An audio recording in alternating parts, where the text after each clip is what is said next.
292. 292.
6E. Hãy subscribe cho kênh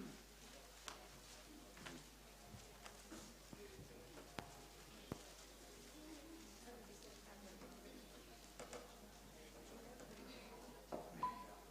không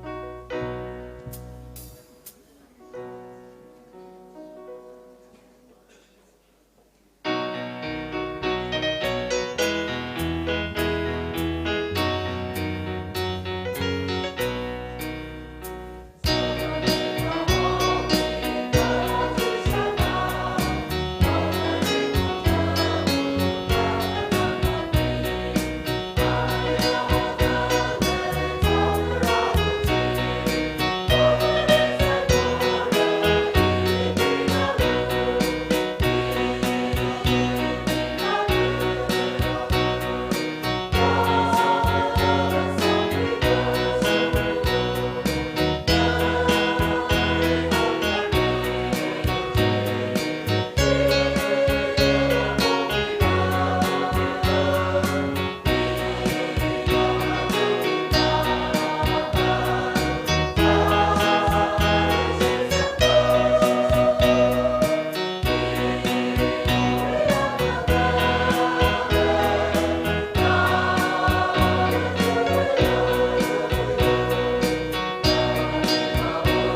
ralu itum prolim sotla sasa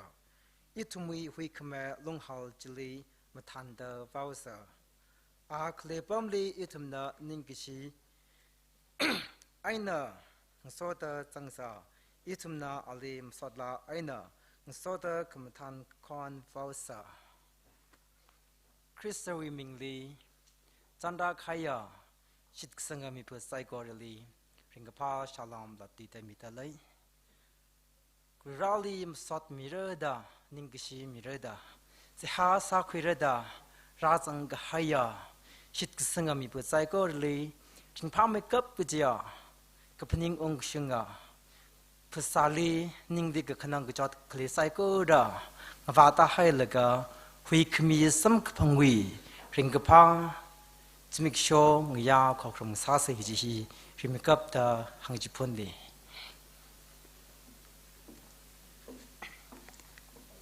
Aring Zin Tatwagig G service order Jite Midlay.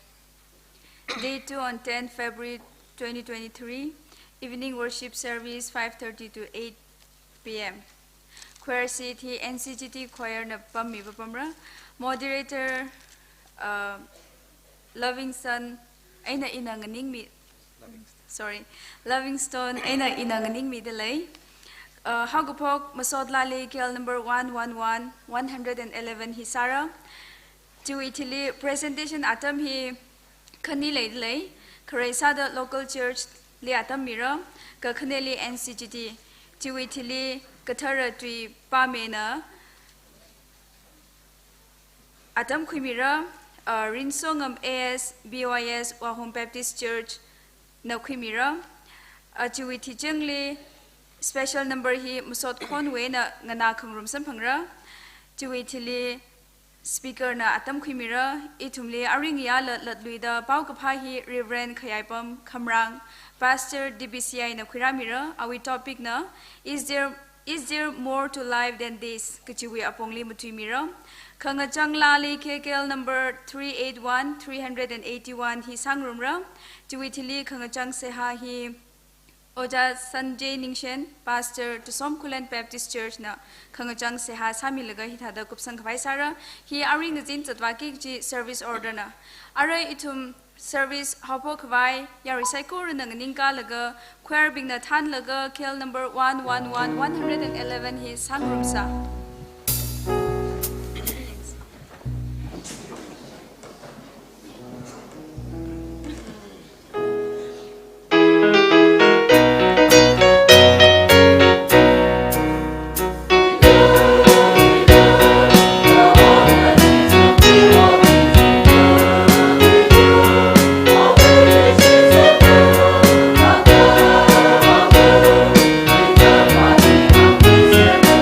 Oh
atum kachida mabat ni lag lang na mi ching de kriyak sa far bra simik shohi na itum psycho ro mirin li khamya nang so the aring ya no we korum shim hili itum li chingri en nang yurak mi bang bro na mingli ning shi ki chang khat ko kala chiling so the aje NCGT trainer Catherine rung de clay hili pasawi phanik mang sala kha manglawi phanik sa the rajang de clay itum psycho ro li ning uklung ngachei ku khiya kala manglaw phekar ku khiya phanik akhang sang sakmilo de chu banglan na ling kauli shitale kala aring yawi khokrom le sharu khimi ki de kleitum psycho lila no wi mangla ku thara chinang somilo arai tum yawi khokrom nana chingri and the hopok milo the psycho hi approach crystal wi mingli se hakasana amen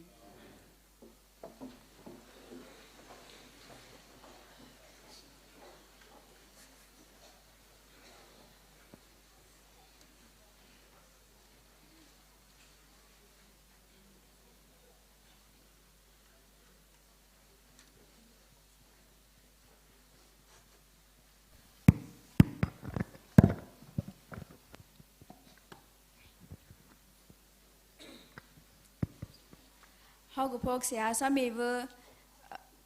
Hirawan Horam chairperson Women Society Krasom CV Baptist Church Lin ing silagai rai our presentation atam hi kresa the local church li midlay ka khandeli NCGT na mathang khui milo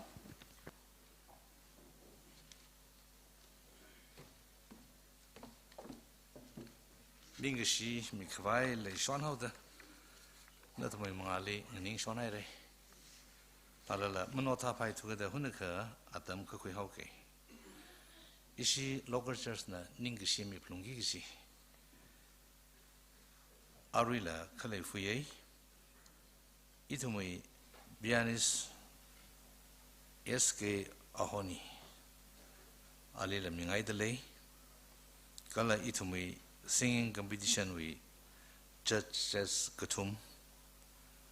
kala choreograph me we kala talent han we churches katum da ashi church tharuksila mangali khramilo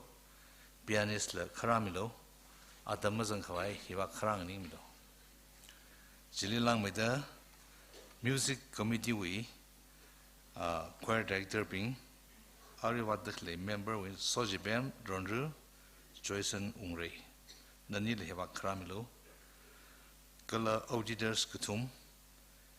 Kay Jahan Pastor Mrempung Baptist Church, Unabum Aishatsang, Ningshen Mirza, Nashiping Jehunaka Hidi Kram Horcho, Adamazan Kai, Ari Hang Hyping Psychor. Ishi Awungaina, Ishi with Assistant Pastor, Nanila Kang Rumi Holo.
Igda meeting atam le program le include makasa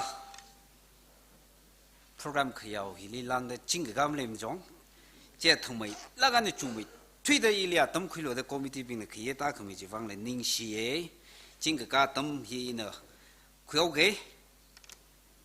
chili lang mai da program li gum ma ga zanga hi kita khayau atam sa ga shimang muning la chili lang hme meeting alung le akhali fe chi khida yu wangwa aruri palaga in the judges pingchong price คุยให้ละก็คือเมื่อคุยปิงว่าเมื่อไรแต่ทุ่มเลยมีอย่างไงไม่ได้มีติงว่าลงเลยจีขึ้นนี่มันสร้างไงมีทุ่มในยี่ลีอาร์ด้วยจ้อง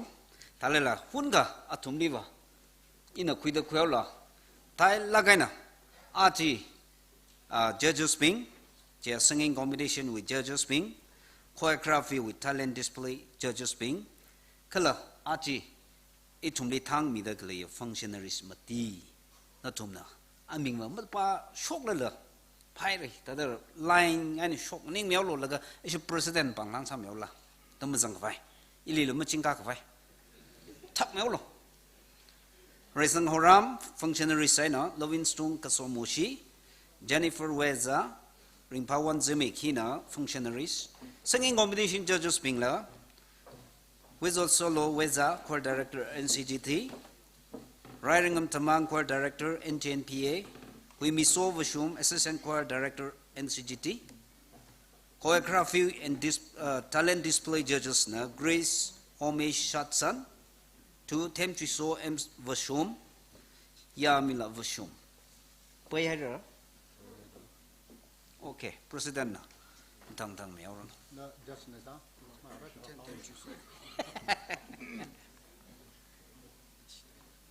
Okay.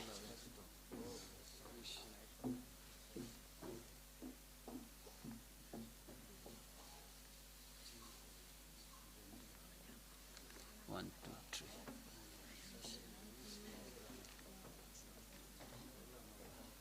Mi khani va makam ne ka tao.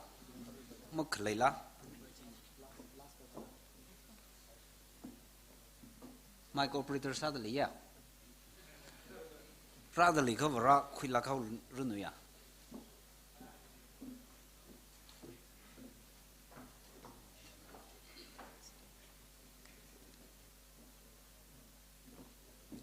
theo lắc sao là NCG này những tông lắc anh chụp lấy khami này run xong mi rồi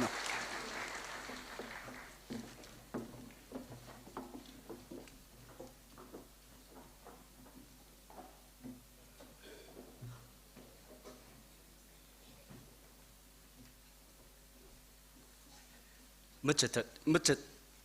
mất chật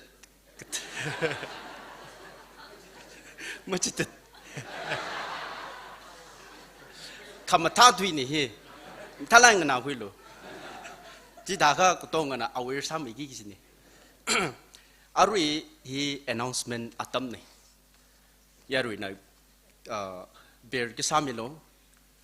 akham hi itumwi khăm tay à NCGT luyam li ray cái sang khira bay mấy cái vai itum một chút sang cái gì atam này chui vang ngay nào assembly hi pung thara makai li hapok rồi apam na church li khui cái gì này chế nào assembly mình ping na arui ngay ya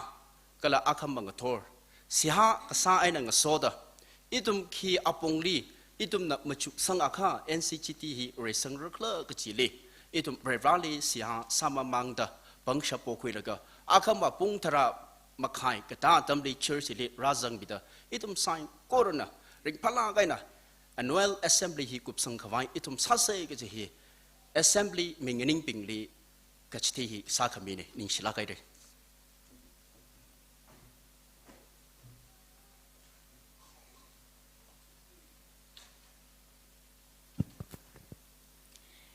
presentation kala announcement wi bang ning sila kai rei ara kathara tui pa mi khawai atamid le rinsongam AS POS Wahom Baptist Church na Bible pasok mi khai wi thili special number hi masot khon pasina khuimi laga chili mathang speaker na atam khuimi lo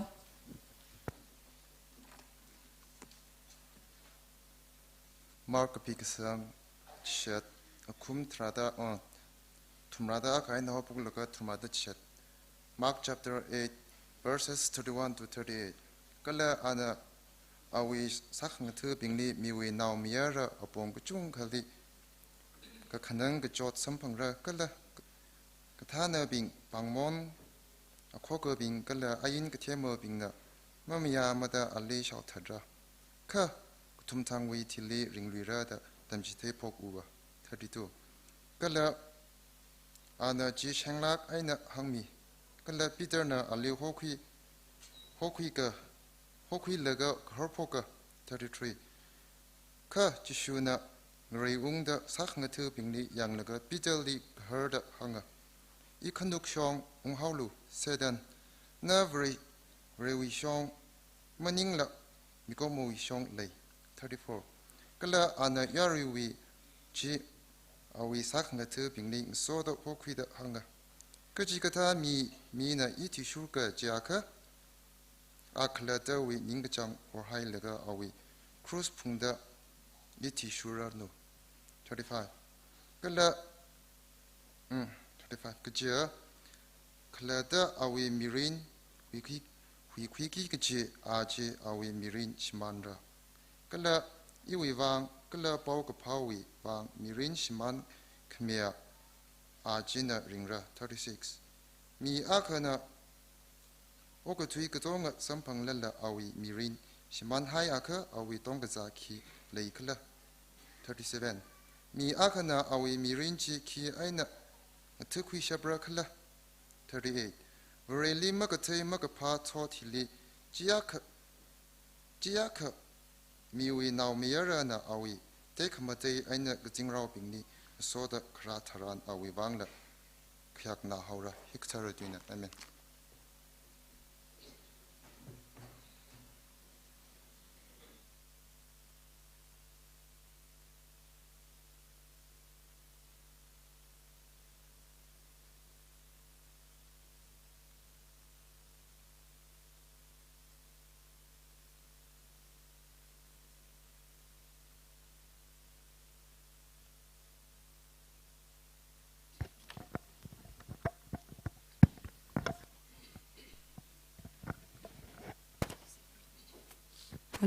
Hello, Chip.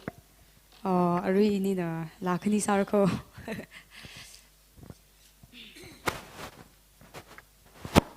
Check. Hello. Hello, Chip.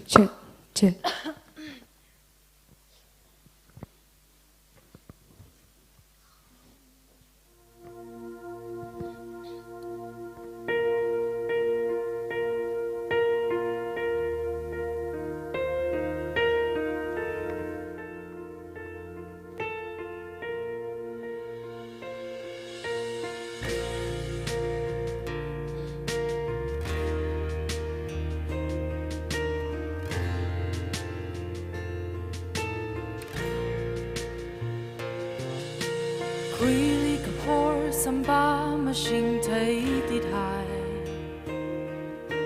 Kong ina la nananda pri Rakali ning karik da ning mong ka Ka tay ao ka homa lu ma shan mi Lum ka ka Sari Pap katali Makan ba Nanay ka syo Ning pun male Vare wi son me Ta cham hai Ka khanang wi vang cho chir hai sa la la Zat la la kavan la vai ma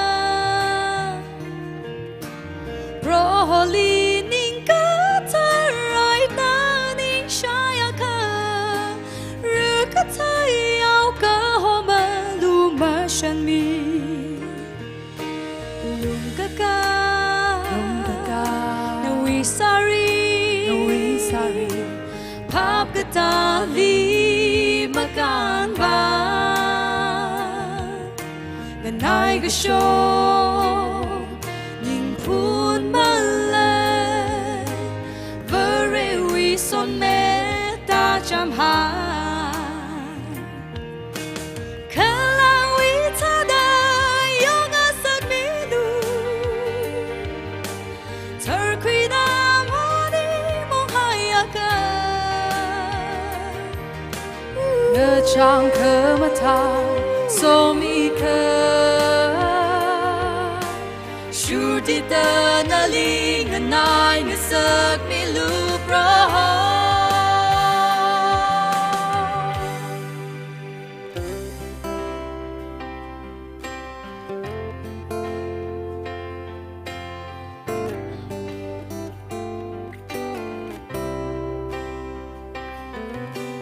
lung ka no we sorry pap ka ta li makan ba nai ka show ning phun ma lai vere we son me ta cham ha lung ka no we sorry pap ka ta li makan ba nai ka show ning phun ma lai vere we son me ta cham ha lung ka no we sorry vere we son me ta cham hai amen Ari kaknya sagi tak leila ba hi na mata khai lukamashan gijlane la hi iwi mirinli rivana Jishu Kristana ki sami de legleji muchuklaga rawi legi shi mata khak nai iwi kharjan gu chung le khine la hi relate ka sa I shawai ni shawa hi aniva HIV positive ne idan ngunui la ga na ramli rar ka ka tam ji tran ka sak chung le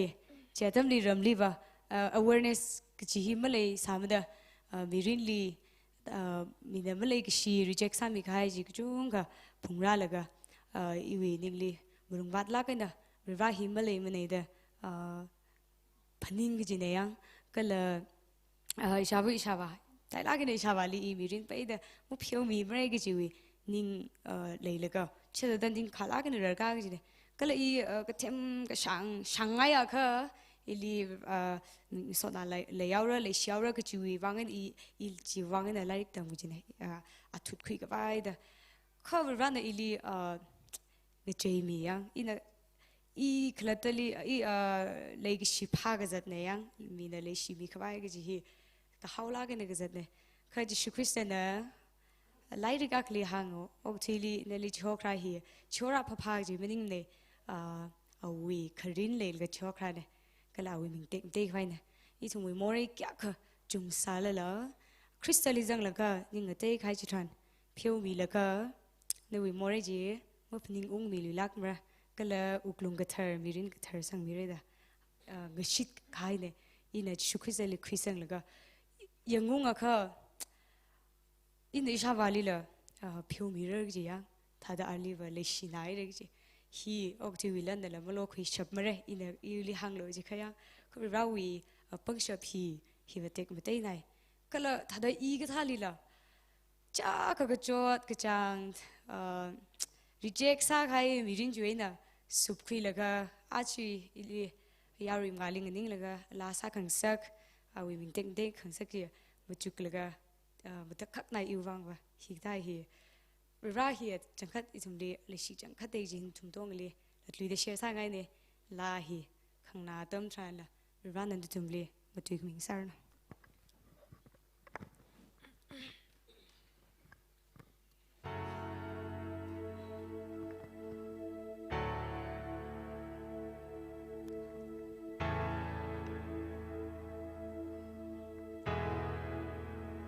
mata khơ khai lu khama shan ina kisa hau da ya khơ le shi mi hau cái zam ka hai uk lung hili nan rai mi da mi ri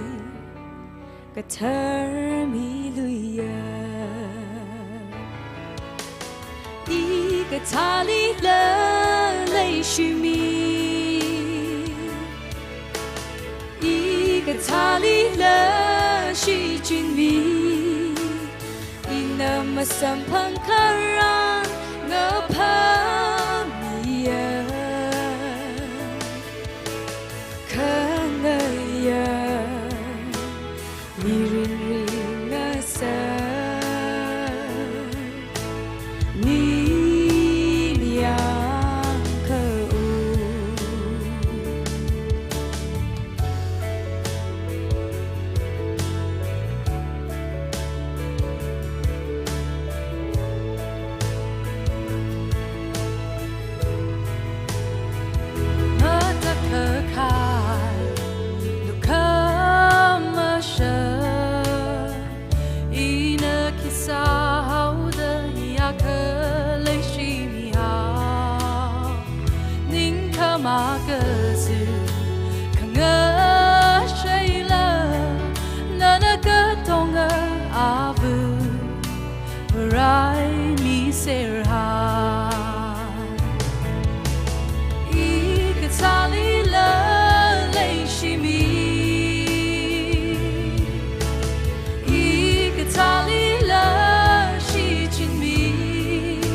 Laikishia Colonel Sanbing Natum Saikorli Tangkul Baptist Church Imphal we Matunsa de Shalom Sadle Tangkul Baptist Church Imphal hi Natum Saikorwi Church ne Jana Kaligasa de Imphal li Rakana ka Atam Leka Itum Korum Sekiji hi Hangai Pastor Bing Raka issue with Usher Mninka issue with Church Secretary Lee Naradale Kiji he Paumilo Jani Shi Church Natumli welcome Sagi GBCI we mission Kura ministry we bang Atam Kiji the say Hasamilo Kiji he Hangai Actually program committee Lee Iwi Bang program Jasa Kami Bang Ningsie Kala speaker kate ping la Iwi Bang Jasa Kami Li Atama Tam Ji Chikami Laka Ilatam Kami Bang ningsi kaja I akama meeting katayak liwalo haure jawi bangain in program committee li request salaka iwi sessions kani hi achu li kopsang pai saulo de pojena matan tu baina meyak mi bangain iwi sessions ya achu thor kala ring zin hi li sada kren kala hi li kopsang aure akama hi Pumrei Baptist Church we women kala youth we golden jubilee le dele chili wazang le haure natumli ngasoda meeting hi kupsanga la ke kha sa ka pai we ba I chili wa hauge natum ka phomelo meeting le ra la kha mukup le ga chathui ka hi msa lak mani hi we klato principal le I chi msa lak chene kha msa ka pai we ba aina ida drasho ka ne ka natum ka phomelo papta melo gi hi natum le hangai atang itumai bible ti pampa me ka haiji ina tewga ngrum sang le ke itum papta me ka bai ba jaina atang wijina tumra da a kaina pa phok ne ina ri tewga mukut shinia na actually ka tumra ne da ngrum sang ke jiwithili jishuna awesa ka ngthebing ling so da Caesarea Philippi we kubing Levi kala shongfuli ili mi bing na kibana chi kala da atum ling hana jen atum na mi kai kana rihik mi John na chi kai kana Elijah na chi kangatei kai kana maran bing we ngachai li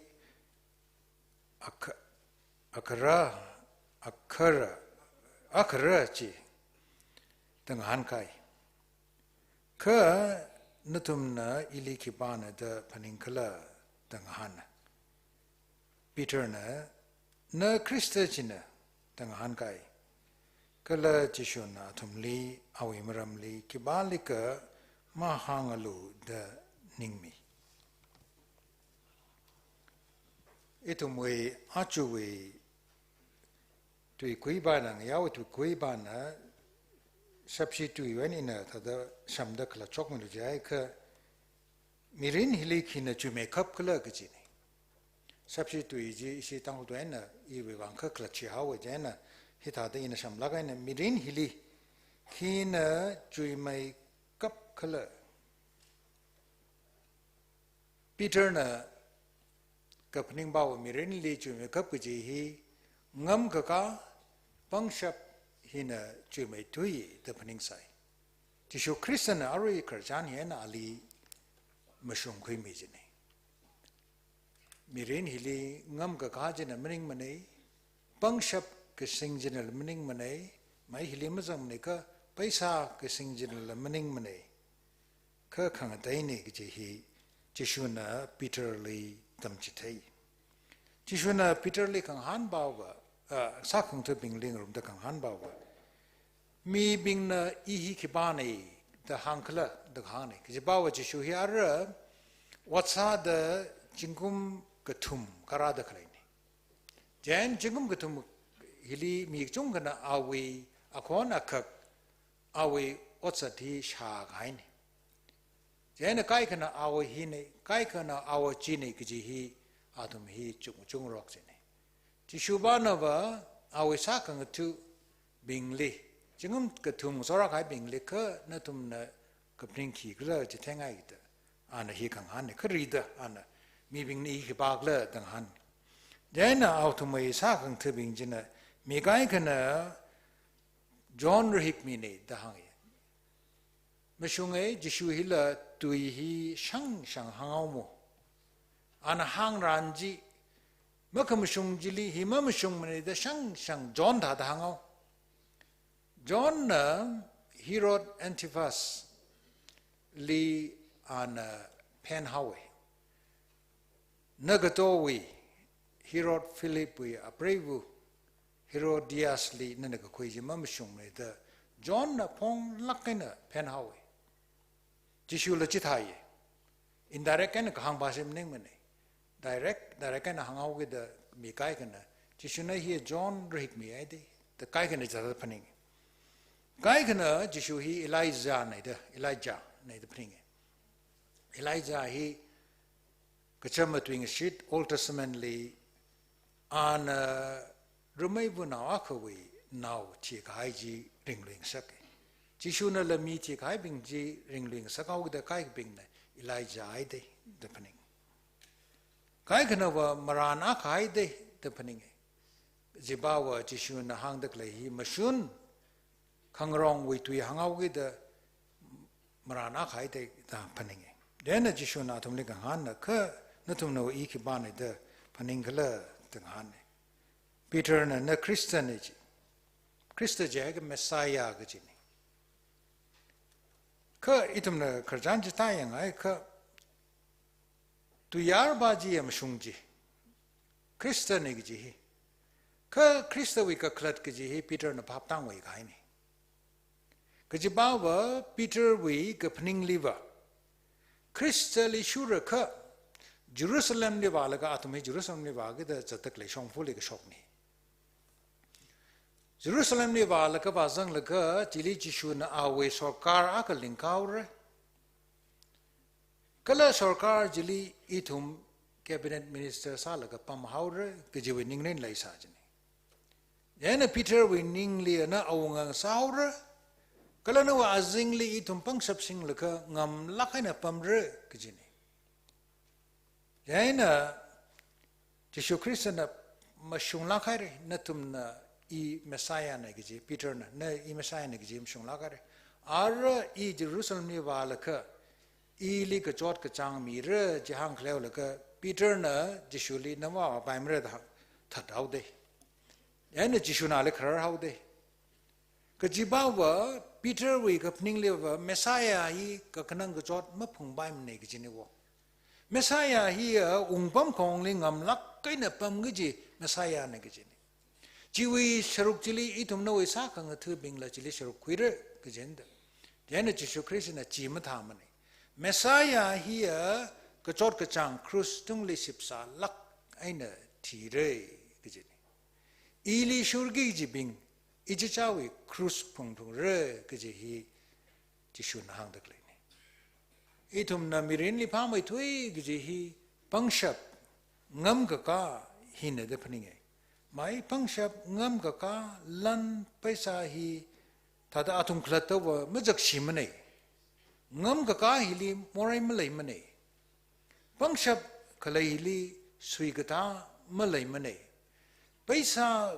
kasing hi itum more sakai malay mane ka itum na lan pesa kangam hina agachang satwe haya ka mirin wibang number 1 satwe haya ga jili kula shati jili krani Giêsu na hang da klei bawa ili shurga da klei mi bing echawi cruise punglo ili number 1 sada hailo kala kajichaw cruise pung log ji hi renga pa mirin li shur log ji hi maning mani I itum na pap ta pung re itum vreshi mi chung jang na pring ba wa I vreshi sa ha ya kha I wi mirin ning pa ho re I lan la sing ho re mai la ka ho re pang sap le ho re te pning e ka hi mam shung mani I Bible tam ko bai la ka Shim khung adam tranjili mi kchung kana ili na NGO kran sham gargla dang hande kjibawa adam chi tranjili shi tangkol naw bing Bible tam ko gai bing hi NGO lingala ka atum shang la kai na paisa lai la kai na ok thui da lai ka sa tam ne wa jene ili la atum tha da NGO hoi shem re de paning jene jene ini NGO sham why you plan ma lai lak ne program lai lak ma ne Iwa brevana ko ho apam jili atam jili fage da khong ne ji hi ina hang we jina NGO claiming brevana ho da lai ka phai re jili atum le ka khet maning mane itum vreshi bing hi Jesu Christ li shur how we da itum we mirin hi ring pa lak ka na zar how re ji hi Bible li mazang jini ji itum na pring ko ni ji ba ji Ka Bible exam bawa Jesu Christ li shura ka ichawi cruci prung re jiwe ka khlat bawa charula Sharon Rulla, Kachotla, Sambam Lungrugini. Ka Shitkasang Bing Wimirin Lia, Jishu Christali Kapangwala, Ali number 1 Sada Kapangwala, Kanang Salala, Chot Salala, Shifu Salala, Charu Shok Salala, Jibing Jina, Awe Mirin Manglajili, Mashiren Tatmere Gajini. He Kamataya Kanichi. Itum Mikang Data, Itum Chotra Itumla.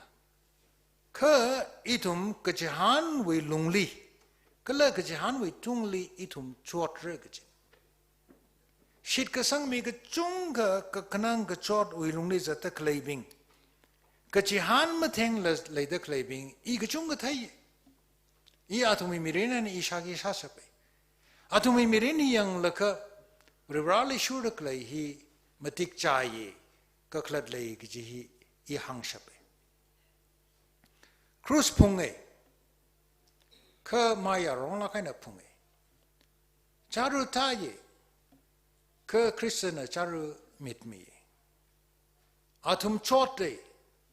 Ka Atum Yang Musui Tamane. Jishuli, Rurali Sasangaiga. Jibaji Raigin, Machotli Mrigich Maning Money. Janitum Najishu Christ listens out the Machotli Mrid, sure that Lagasamacho Kratam Trangeli, Itumwe, Shitkasangi, Punga Pahawe. Janitum the Tagi Bawa, Itum Jishu Christali, somehow with the Machot Lakmurk, Jimne, Chotre, Itum he, Kachok Stan, something like Kayuya, Miringeli, Sangragin. Itum Talakaina. Bible tam kup kai bing Bible tam da klay bing kala ministry li church ministry wat sa da klay bing hina Jishu Christali sure laka awe ti sure ge jiba maning la o ka thui we ti sure ge jiba je le ho itum hi mirin li kringa tam tran re jang o ka thui we mong ai na ring siga maning ka Jishu Christ mong ai na ring sigla ge ji itum me mang ale hai mi de ka chung ga chang hina Og tui mongane kring hi Jesu Christa li kshune de prin to yawo. Tada og tui ot kamtata mang sing laka ngam lakai na zat laka chita da sa hi breshi kamatai ne de itung chung chang na chi prin to yawo. Brazili Paula kahaya ka pastor Laisai. Ilawa Mingjim Sharan Sai, Aya John Chang eat the Kapali Tajini. Flor Delhi, Dos Santos, Jingum hung through Teogalanka, Shinauni. Ahili Rivranova, Ahili Tauniamik, Hainewo. Mangla itum Tankuli Twenang, Jiga Manglawi Mik Rakaya, Shinawakanahi. When we the clay, la the clay at a mine ahi, the preaching Gesazat laka. Mikachungalila on a pauka pine, Rivrali Razan Saki. How go pogli I am Talina Pokchini. Rivraling Shikla Gazachini. Kalamangla Mikla ahi Rakchini. Jana Zatmamana ka, are we ministry ji Rasang Maman, Matasang Maman, Jana, are we income la. Kachang Chang income la Matapoko. Kachang now do Kachang Chang li ahi tada lak maguda panga tada samong pokaini. Pasarakana Kachang akli lak maguda panga gaji mapai mde. Itum church kachung kawang wa lak maguda panga hi chingumak we budget nda. Ka hibawu hilia Kachang Chang li awi pang li awi tolopsa dong zang dagli lak maguda panga. Ungzang kai. Yana ungzang kleo laka ana sagi gijit ningjang orila ngajay pokai. Sari kamata ta lo pokaw. Ana shai kangai mang kangai chi sa pokaw. Kala yaw tui gizat lila kashang nao bining so hogi da ito may kangacha commercial airline bain mazatla. Private we plane aina. Aeroplane ay nasat po kain. Chit hauga da ali pang sak po kain. Hauga pokle anna rumay naw bing Maran naw bing Marano Bingli on Gnauchini. Chewing a chai jili, Yarno Aka Gnawe, like a Yarno Baji, Yaron Kapaka dili, Anna Sakzawi, Yarno Bajili. Yarno Bajana, Awe Chingum Chingum Trada, Truk difference legini. Chino Bajan Chingum Trada, Truk Ali Rermagine, Yarno Bail. Yarno Bahila, Brivrana, Somik High legini. A Privani, hing Solaka ministry Sai, a Bauka Palam Talagan Hashokte. Then now the Yarno by occur here, some Mamanaka, now the an Aniwi church and a control Sarajawe. Jiwika Kladbawa, Pesa Ungzang, Ungashokila, Yarno Bajin a Singre Chow. Tagaru Shinao Bahi, Flor Deli, Kohoba Wihina, Jimamiatu. Jaina Tangahi meeting I Kong Atam Tranjali, Meek Aina Magate, Azak Magate, Meek Aikana Akarali, Carly Bundeleka, Kapta Howie. Police being na young Jaina Atum Talan Munlakani young Pamaman Jaina, a bravuna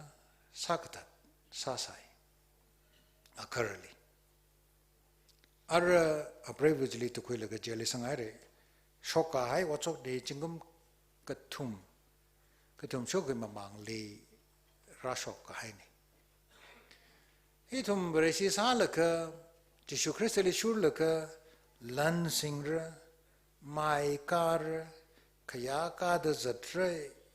Kamatami rending the Itum Panning Zatalayaka, with the Kleinaji, Itum with the Klein. I drink Paluk Sada Sabaika, Kamatata, Watsing Low, Zalo, Manglo. Nana Sambang the clay Lanji, Kamashung upon Aina, rather clan than the Peramalemane. Ka Muida, Karawi, Lanina itum Mirini, support Sarah Jahaya Ka, itum Wikaini. Itum Jishu Christally Kashur Adam Tranjali in a Tarlakaina Hangai that the Itum Cruz Pum Re. He by Tarlakaina things a guy. Theology tam with the later clay being lilla. Tabatam Laker in power, Gajit had the Mapringlo. Kerr Tam Lagatum Cruz Pum Regji, no among Lali, none a sharp tit like a papta, the higher Kerr Paramalemane. Kernan the Jipapta Shabaika, ormaning issue Reshi. Jishu Crystal should claim itum the cheap hap tashabayaka, itum among la rin he ungta hogisini. Itum li rirana sambang the clay he gachung jang he itum kanang the clay, jot the clatam li sambang de. Itum we comperly hansat mavadla clatam trangedi rivrahi maramane. Kerr ing a chi the clatam trangeli. Bukang batam trangeli. Pahab Makladam Tranjali, Rivrahi, itum lirasam pangzarlake. Jacob we Mirinji itum peningungse. Ashamay isona, our mangla quitui mire, the Nachirangaina, yam zatakleatam Tranjali, Rivrana ali betel lirasam mangde. Awe uklongli kangachi, napim the clapam Tranjali. Miwi ramli lam hangli kapia dam tranjali Rivrana battle go upam jili ali rasampange nichi declare dam tranjali. Now the aprevu being Quilaga a ramli lat kunga dam tranjali. Ashamai isona alima pio me hairagla gajihi a ning kamong le haugida ning rak na haugida. Among Gachakyang Kai, Apama Kaliva, Lagapam the Clatam Tranjali, Jabok way, Kongpai Jili Pam the Clatam Tranjali, Jili, Rivrana Ali, Rasampang Laga, Somi de Jacob Lee. Ningmong the Clatam Tranhili, Pung upon the Clatam Tranhili, Iakamaring Sarga, T Saraglinjang. Isoli some of Adam Tranjili, Mangla, Iwipasain, Manglang Sosar, Gamung Sosaragla, the Ninkamo Adam Tranjili, Rivrana Ali Rasampanglaka, Somiu. อีทุมสิทธิ์กษังบิงฮีจีไว้ในภาพตากิจนี่อีทุมขงจีอาตมิตรานฮิลีบริวรายามขายมันนิ่งมันนี่คือบริวราฮีอีทุมรัศบังอีทุมภาพมาตาละนิ่งมองเด็กเลยอาตมิตรานฮิลีเจคับลีรัศบังเลยก็โซกมิตาเดรัศบังอีทุมมีรินกายกายเตะกายจักรเชียมันนิ่งมันนี่อีทุมเนี่ยยังไทยสิจ้ะก็จะรู้อีทุมเนี่ยปั๊มเด็กเลยเชิร์ชีท่าเดขมงเจอฟูก็ต้องให้ท่าเดชงที่ดาวเจ้าลูท่าเดไลท์มาสังทุรเจ้าลูคือฮิลีไลท์จะยาระนะหัวเลยก็มาสังทุรเจ้าลูคือฮิลีวาลีก็เดี๋ยวว่ากายให้สักก็หัวจีจิวก็กายเจนสังราสารเดอีทุมมีรินมีกุมมีรินฮิลีไทยวะอีทุมมีอุกลุงก็กายอัตมทรานฮีสักศิลาใครมันนิ่งมันเองวะอีทุมน่ะบริวารอย่างที่สิอีทุมมีอุกลุงมีรินก็กายจีเว้ยน่ะบริวารเว้ยก็หัวจีเตกันไม่ได้จีสังราสากิจโนอีวิกับนิ่งเลียอีน่ะพลานซาดกเลยฮีกุบหายเลยงพูยังหายเลยอักขุสหายเลยแต่พนิ่งคือจีวิกับกายนวินิ่งกับกายอุกลุงกับกายจีเว้ยน่ะบริวารเว้ยก็หัวฮีกับสังราสาฮีเลยเด็กเลยอีทุมมีรินลีบริวารน่ะงชิดไม่ขายกระจุงกันเลยไม่อีทุมกระจุงจังลีฮีลักเดอีทุมไม่เท่มันก็งชิดไม่ขายกระจุงกันเลยอีทุมเนี่ยอีทุมมีรินวีกระจอกกระจังลีสิฟูปั๊มมาก็อีทุมงชิดไม่ขายจีอีทุมไม่สิงกาลุยกิจชิมานเอากิจอับราฮัมวีกระจันลียังเสอับราฮัมฮีอัปริบุสาราทีกายตั้มทรานฮิลีอาขนังลาเข้าไว้ข้าอาสังดมขนังไม่ได้ขนังกิจตั้มจะขนังไอ้เล็กงลังเดอาฮีก็ขนังจะไว้หนึ่งเกิดทุยเล็กอันขณีไซขีซาเดคเรลีอันงเลยโลกุยอัปริบุสาราเลจิฟุกไว้งเลยโลกุยฮิตไตน่าไว้นะก็ขณีลีอัปริบุสาราทีเลี้ยวเล็กอันเอาเมียร์ไอแซคจะทำในจุ่มทุ่มนาดชนีก้าขายงลามคุยเลยเลยก็สาจิลีงลาพาคุยมีเอาที่อับราฮัมมีวัชชัพกายเดอับราฮัมที่ฮาวเวดอาฮีไม่สิฟูบัมมันเองจิตละคืออันคณีก็สาจิบริวารวิสอกมีองค์ทรงกับไว้วางสาเดอีทุ่มนับเป็นงงเสอับราฮัมลีบริวารน่ะงชิดมีกายฮีนั่นลีอินะงเลยก็ฮักก็มีเรื่องสิกงชิดเดก็เลยนวีนาวตุนบิงฮีสิราธาเดสิตุยธาเดตึงชิดมีเดอับราฮัมน่ะอัปริวทีไอ้เล็กสิฟุซอนมาจิละก็งลังเดวัชชักพอกีงเลยโลกวีก็เดี๋ยวน้องก็อัปริวลิจิฟุกไปนาวดังงเลยก็ฮักก็สัมบังกิจิก็เดี๋ยวน้องน่ะพอกีวะอันนั้นก็เดี๋ยวน้องก็โลกวีเลยก็จีไว้น่ะรุมสังมานเลยก็ราชบริวารนี่ทุ่มลีงชิดไม่กายฮีขเลยฮีองค์ทรงสักจะก็อีทุ่มนับให้การีการพกหนูเรียกว่าอีทุ่มวิกุลากสิมันจะลียังบัมให้ก็ให้การละมาการลุยกิจิก็อีทุ่มนับให้การพกแล้วแต่บริวารนั่นมาไต่สังไม่ได้ตั้งรุมสังไงบริวารนี่อับราฮัมเลยนวินนาวบิงจีสิราธาเดจุงเรสิตุยธาเดจุงเรกิไอแซคลามุคุยก็ธาเดสิตุยธาเดจุงวิจิงลังเดไอแซคนี่งลาพามีเอาเดบริวารน่ะสวมีกิจิทุมลีกจุงกเลยก็อีทุมวัชชัพลงเลยอีทุมปีเลยก็ปั๊มเลยก็เอาไอ้สวกมีก็เซมคุยเร่ก็จะเฮียมองตามอีทุมบริวารลีอีทุม number one ซาดโอ้ก็ทุลีมีเรนลีสักไม่ทุยกิจิบริวารนี่จะให้พลงเลยลั่นละมันเองมันเองขยะละมันเองมันเองงำกับการละมันเองมันเองไปสาละมันเองมันเองก็บริวารนี่กิจิก็เลยบริวารเลยชูร์ก็อีครูสปุ่งเลยก็ชูร์ก็จีเลยทำภาพตาปุ่งเลยก็ครูสปุ่งเขาก็ได้อีลีทำเลยเชื่ออันตรายก็จะไม่เล่นเลยบริวารนี่ทำเลยงจอนมีเลยอาจารย์ตั้งจังอาจุย February วิกจังฮิลี Harvard University น่ะคำทานไว้อปองลี research ซาลก็อาชีวิภาคชกเลยแต่ research จีจงกุมหังจิชัดมันตีสาระกาย research นี่อีจำลักกาย university นึกสามนึงหรือก็ Harvard University นึกสามนึง Jingom hang chishat mati sarakai, chiwing a jajili autonomy chungo mirinhi atum sarajin, chiwing a jajili American President Captain Kai John F. Kennedy ala zangjinishi.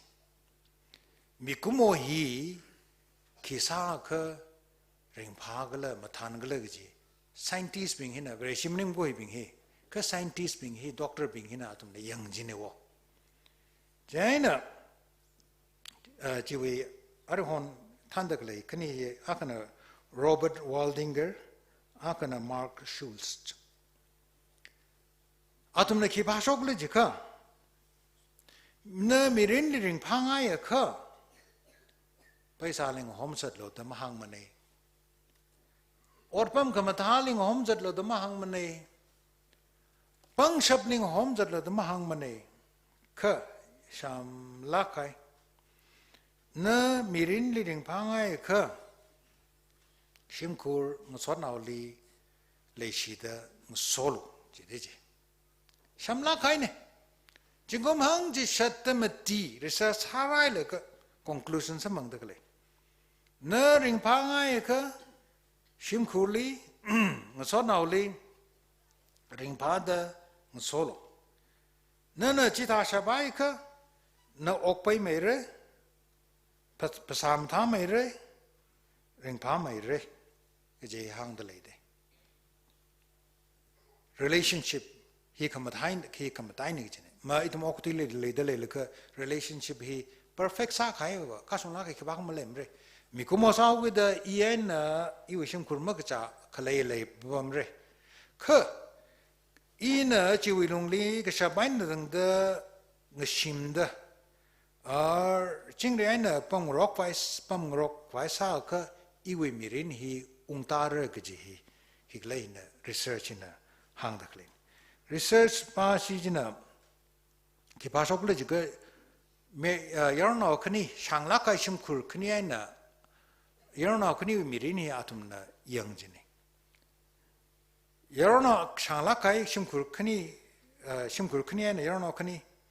Akabahina high school waja satuyawe. Akabahina ukil satwe America li ukil gji shang lakai mi na mi mangde. India bali te kang de jang ke America li na ukil je ka shang min da. Then atum na aniu mirini study sara la ka ke phasok le jika itum ning li ukil ba hi pesa sing how with the pangshap le how with the ahi ring father le pring jilla. High school waja ba hi ta de cham cham lagai le pring jilla. Ka atam ne ke phasok le jika high school waja ba hi tolop teo merela ahi na ring pham hi jite ukil bali ke wi bang kle jika our shimkur thaisang sona bingli nganai mai deng so how kala ang tor ina hang kai ana ning gchang ji our jili shudui kai asha ba na ning gchang ba jili shum ning la jang in hi sangai iwi mirenli io high school waja salaka yaroi sheba sangai ji aw ning chang hau gud aw ning chang sa thoya gud aring phai da hangalai de itumna sot naw shimkurli ng shik thadang shik ka itumi mireni ring phai ji shanglai nang dale in jiling rum sangai ba ba itumi miren hi brivraling shik ka ring phamai ji ni ko chot jang ra salala ring phamai ji hi I hang kangai ni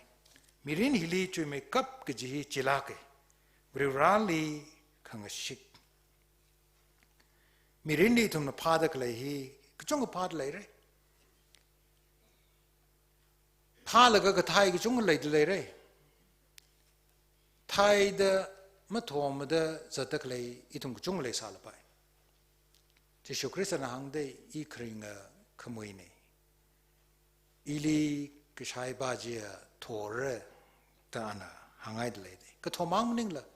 Chire Chire the hang lady. Hitum Mikumo Kachung Chang he Punga Pada Zataklay Kachunka lady lady. Hitum Mirino Songzak Zaratam Tranjali Shimkun Miak Niniga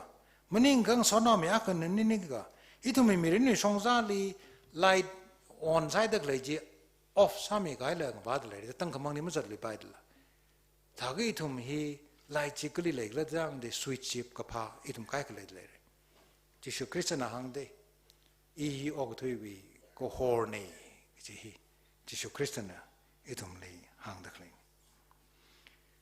mirin li tum hi mirin wi kamong ga chung ga li zang ga bai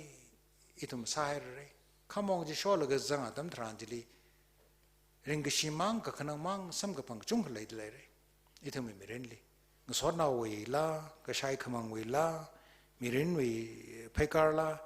Hilia iwi mirinwi kana mai thui jele sal bai de jiwi khamong ji shol ga zang ka jile sip sa mai thui jering shi mai thui jing sa jidle re Jesu Christian I khamong ne da hang de le de awai khamong jili shol zang ka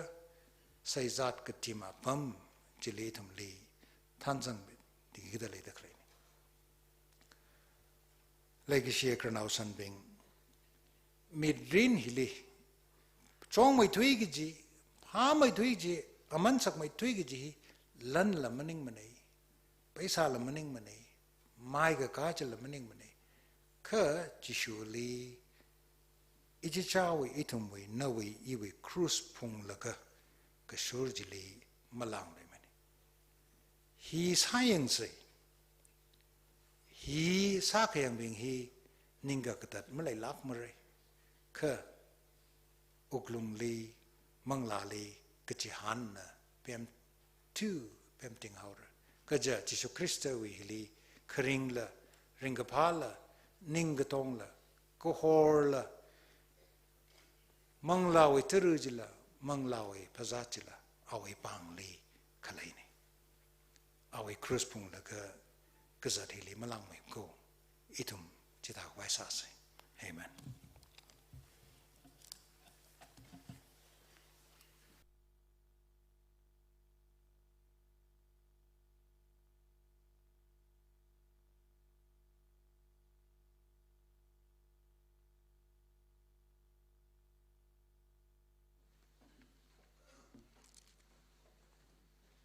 Itumwi Legishia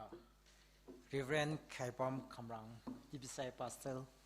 Jung Kaning Shie Bogapa Hashok Kmiwang Nui Pastor Ministry Mangaba Miranuk Jihi Iwi Zihane Gla Yarisai Godowi Zihane Ori Zin Program Li Abong the Data Shur Kumikai Tum Sai Godly Lati Shida Christer Mingli Ning Shadek Jihi Pongshok the Lay Shur Kumikai Sai Godly Mukfada So Committee Tashung Mirno Kajitai Haka Saugai Group Song Li Sangit Clear Georgia Spin Lati Shida Ziha Sakaina Polishitli Ntum the Zangre Tangran Haisaka Ari Li Mlang Bala Aming Misang Kwai Lati Shida Pningong Kang Saknay Georgia Spin Lati the Kahang Wang Kasan Samilo Hilip Mramley Kala Lekishia Yauk Homa Ping Ntum Saiko Rena Kajawi Church came the Mungzami Haila Kurd the Psalm Civic Baptist Church Nangran with the clay Hilly Tiastok Enang Rum the Zarum Kwai Ping Saglishitale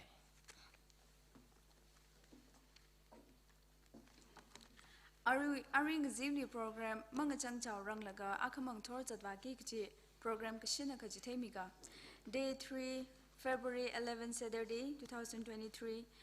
Morning worship service Atam 7 to 9 a.m. Choir City Itumi Kashi Gupaya NCGT Choir Bina Pami Bapamra Moderator he functionaries Haugupok Sehasame Chairperson Women's Society Kuingai Baptist Church na Samira Chuitili Akamava offering he NCGT Ministry Wivang offering later offering prayer he Weapon K Shimri Pastor Razai Kuno Baptist Church na Samira special number he Musot Conway na Nganalushidra Katara Tuipami he Chairman CYS Chinjuroy Ngajapung Baptist Church na Pashok Mira Akamang Torwe Pau Kapahi Reverend Somi Kusomoshi Pastor UDPC na Kwiramira Awi Tupong na how can I make the most of the rest of my life kachi hilirin lagamutumira Kukup se hasame he recover tamang accountant Chinjurai Baptist Church na Samira hi akamang thor chadwaki chu ranye nei itum saikor na atam chala kaina samphang luisit sai ara aring zinwi program ngachang khwai KKL number li 381 381 hi yari tong na khaya ka shei na ngning ka laga isi wi choir ping na than mirano ai chong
Itum ling itang kami sakwa vibra. Aya way ni tuilaga, bro. Oring a zin rashung chow the way lungli. Right sai gorli nan homida. Ring a part among sang sectivang pronoming lichung kaningshi. Akamala kanautamala. Bro no mangalitum sai gordam sotming rumli shidre. Rana magasang sai gorjiva remane. Nana itum sai gorling rumida. Itum we sat vagitic program sai gorla. Problem la kaya mapung pa program sang sik mi khwai wang si ha sa ta ko pone oring zin at mitranlila itum sai korna Jesu Christa na ogutili hunna ga ra ogutili lega rana na no isa kang to pingli prohan na hang khai sai kor itum ring pala kaina mai sai na prohatam rumaire bra achu no mangali gizip tikle itum sai korna pro Peter na no mangali na hi va kichang khat messiah na da khmorn hang shok lega uglungli Bro Messiah gijan khadna da mukui gisang tha da aji itum lai de kle yak khinala bro noi mangali kya kana bra na hi hui khmia na da bro khmorn hang lega itum uglungi na mukui sangla bra na li khorum de lekla gila bro itum mi chi vali mu chukuing sak milo bra